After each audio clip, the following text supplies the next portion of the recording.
ಗಂಡ ಹೆಂಡತಿ ಜಗಳದಿಂದ PSI ಪ್ರಶ್ನೆ ಪತ್ರಿಕೆ ಲೀಕ್ ಮಾಡಿದಂತ ವಿಚಾರ ಈಗ ಬಯಲಾಗಿದೆ. ಗಂಡನ ಮೇಲೆ ಸಿಟ್ಟಿಗೆ ಬಹಿರಂಗವಾಗಿ ಮಾತನಾಡಿದ್ಲು ಪತ್ನಿ.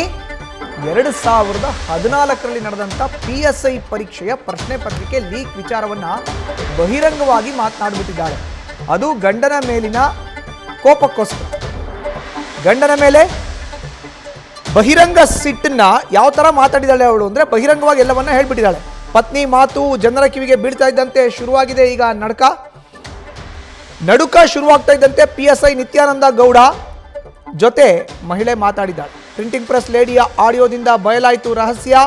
PSIಗೆ ಫೋನ್ ಮಾಡಿ ನಿಮ್ಮ ಕಾಲಿಗೆ ಬೀಳ್ತೀನಿ ಅಂತ ಹೇಳಿದ್ದಾಳೆ ಮಹಿಳೆ.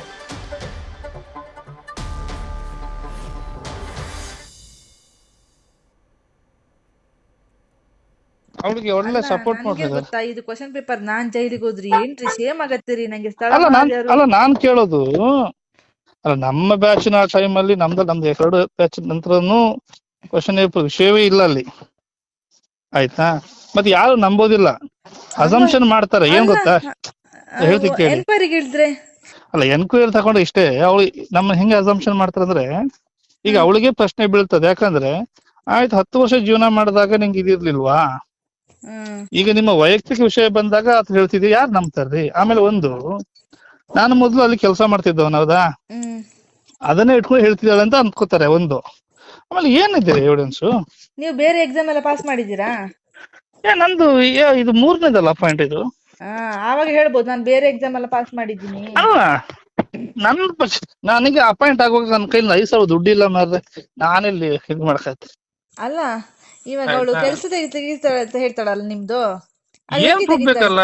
ಅಲ್ಲ ಹೆಂಗೆ ತೆಗಿತಾಳೆ? ಅಲ್ಲ, ಈಗ ಕೇಳೋದು ಒಂದೇ ಅಲ್ಲ, ಯಾರು ಕೊಟ್ರು ಅಂತ ಕೇಳ್ತಾರೆ, ನಿಮಗ್ ಕೇಳ್ತಾರೆ, ನೀವು ಕೊಟ್ಟಿದ್ ಹೌದು ಅಂತ ಒಪ್ಕೋತೀರ ನೀವು?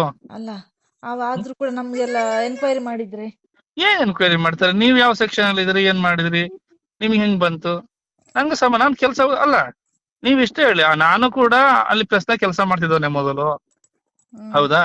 ನೀವು ಅಲ್ಲಿ ಕೆಲಸ ಮಾಡಿದ್ರಿ, ಬಟ್ ಅಲ್ಲಿ ಪ್ರಿಂಟ್ ಆಗುತ್ತೆ ಅಂತ ಹೇಳಿದ್ರೆ ನನಗೆ ಸಂಬಂಧ, ನಂಗೆ ಗೊತ್ತಿಲ್ಲ, ಅಷ್ಟೇ, ಮುಗಿತಲ್ಲ.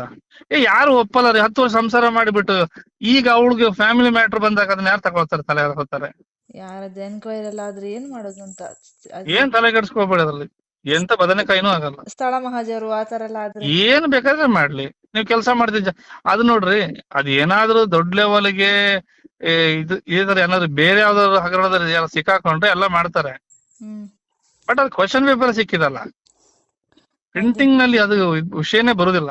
ಅಲ್ಲ, ಅವ್ರು ಬಿಡುದಿಲ್ಲಲ್ಲ, ಯಾರು ಪ್ರೆಸ್ನವ್ರು ಬಿಡುದಿಲ್ಲಲ್ಲ. ಯಾಕೆ ಬಿಡಲ್ಲ?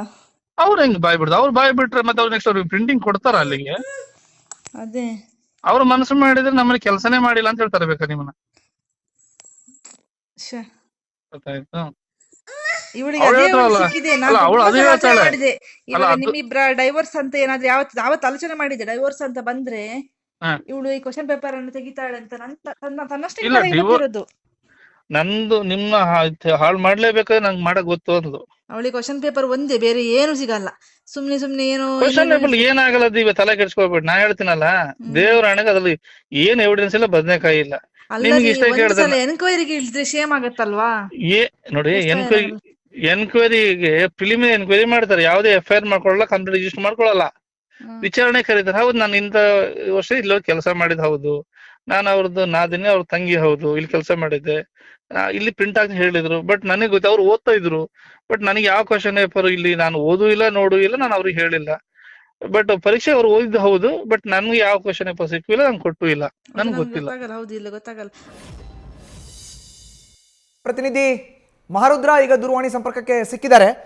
ಮಹಾರುದ್ರ, 2014ರಲ್ಲಿ ಆಗಿರುವಂತ ಪ್ರಶ್ನೆ ಪತ್ರಿಕೆಯ ಲೀಕ್ ವಿಚಾರವನ್ನ ಇಷ್ಟು ಬಹಿರಂಗವಾಗಿ ಒಂದು ಮಹಿಳೆ ಜೊತೆ PSI ಮಾತಾಡ್ತಾರೆ, ಏನೂ ಆಗಲ್ಲ ಅಂತಾರೆ. ಯಾವಾಗ ಈ ಆಡಿಯೋ ಬೆಳಕಿಗೆ ಬಂದಿದ್ದು? ಏನ್ ಈ PSI ರಾದ್ದಾಂತ ಅಂತ?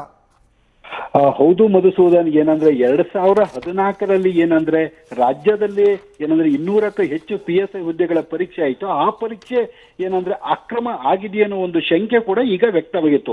ಈ ಆಡಿಯೋ ಯಾಕಂದ್ರೆ ಲೀಕ್ ಆಗಿರೋದು ಏನಂದ್ರೆ ಚಿಕ್ಕಮಗಳೂರು ಜಿಲ್ಲೆಯ ಕಳಸ ಪಟ್ಟಣ ಪೊಲೀಸ್ ಠಾಣೆಯಲ್ಲಿ ಈ ಹಿಂದೆ ಏನಂದ್ರೆ ಕರ್ತವ್ಯ ನಿರ್ವಹಿಸುತ್ತಿದ್ದ ನಿತ್ಯಾನಂದ ಗೌಡ ಮತ್ತು ಆತನ ಹೆಂಡತಿಯ ಮಧ್ಯೆ ಒಂದು ಜಗಳವಾಗ್ತದೆ ಮತ್ತು ಹಲ್ಲೆ ಆಗ್ತದೆ. ಈ ವಿಚಾರವಾಗಿ ನ್ಯೂಸ್ ಫಸ್ಟ್ ಕೂಡ ಒಂದು ಸುದ್ದಿ ಪ್ರಸಾರವನ್ನ ಮಾಡಿರ್ತದೆ. ಆ ನಂತರದಿಂದ ಗಂಡ ಹೆಂಡತಿಯ ಮಧ್ಯೆ ನಿರಂತರವಾಗಿ ಜಗಳ ಆಗುವಂತ ಸಂದರ್ಭದಲ್ಲಿ ಏನಂದ್ರೆ ಈತ ಏನಂದ್ರೆ ಅಕ್ರಮವಾಗಿ ಪರೀಕ್ಷೆಯನ್ನ ಬರೆದು ಒಂದು PSI ಆಗಿರುವ ವಿಚಾರವನ್ನ ಏನಂದ್ರೆ ನಿತ್ಯಾನಂದ ಹೆಂಡತಿ ಏನಂದ್ರೆ ಒಂದು ಪ್ರಸ್ತಾಪವನ್ನ ಮಾಡ್ತಾಳೆ. ಆ ವಿಷಯ ಏನಂದ್ರೆ ಅಲ್ಲಿ ಒಂದು ಈ ಆಡಿಯೋ ಒಂದು ಕಳಸಾ ಪಟ್ಟಣದಲ್ಲೂ ಒಂದು ವೈರಲ್ ಆಗ್ತದೆ. ಆ ವೈರಲ್ ಆದ ಆಡಿಯೋವನ್ನ ಏನಂದ್ರೆ ಜೆರಾಕ್ಸ್ ನಲ್ಲಿ ಕೆಲಸ ಮಾಡ್ತಿದ್ದ ಒಂದು ಮಹಿಳೆ ಒಂದು ಪ್ರಶ್ನೆ ಪತ್ರಿಕೆಯನ್ನ ನಿತ್ಯಾನಂದ ಗೌಡ್ಗೆ ಕೊಟ್ಟಿರುವ ಒಂದು ಆರೋಪ ಕೂಡ ಕೇಳಿ ಬರ್ತದೆ. ಆ ನಂತರ ಏನಂದ್ರೆ ಆ ಮಹಿಳೆಗೆ ಗೊತ್ತಾದಂತ ಸಂದರ್ಭದಲ್ಲಿ ಆ ಮಹಿಳೆ ನಿತ್ಯಾನಂದ ಗೌಡ್ಗೆ ಏನಂದ್ರೆ ಫೋನ್ ಮೂಲಕ ಮಾತಾಡಿ ಈ ರೀತಿ ಒಂದು ಪ್ರಶ್ನೆ ಪತ್ರಿಕೆ ಲೀಕ್ ಆಗಿರೋದು ಒಂದು ವೇಳೆ ಒಂದು ಬೆಳಕಿಗೆ ಬಂದ್ರೆ ನನಗೆ ಸಮಸ್ಯೆ ಆಗ್ತದೆ ಅನ್ನೋದು ಒಂದು ನೋವನ್ನ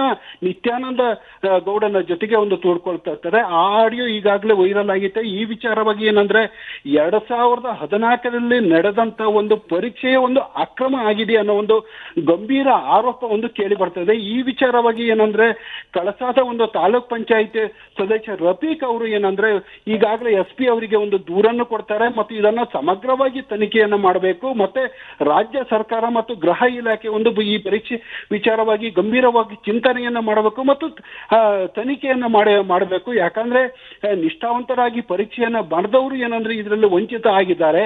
ಈ ರೀತಿ ಒಂದು ಅಕ್ರಮವನ್ನ ಮಾಡಿ ಮಹಿಳೆ ಮೂಲಕ ಒಂದು ಪರೀಕ್ಷೆ ಪತ್ರಿಕೆಯನ್ನ ತಗೊಂಡು ಒಂದು ನಿತ್ಯಾನಂದ ಗೌಡ ಅಕ್ರಮವಾಗಿ ಈ PSI ಹುದ್ದೆಗೆ ಬಂದಿದ್ದಾರೆ ಅನ್ನುವಂತ ಆರೋಪವನ್ನು ಕೇಳಿ ಬಂದಿರುವಂತದ್ದು.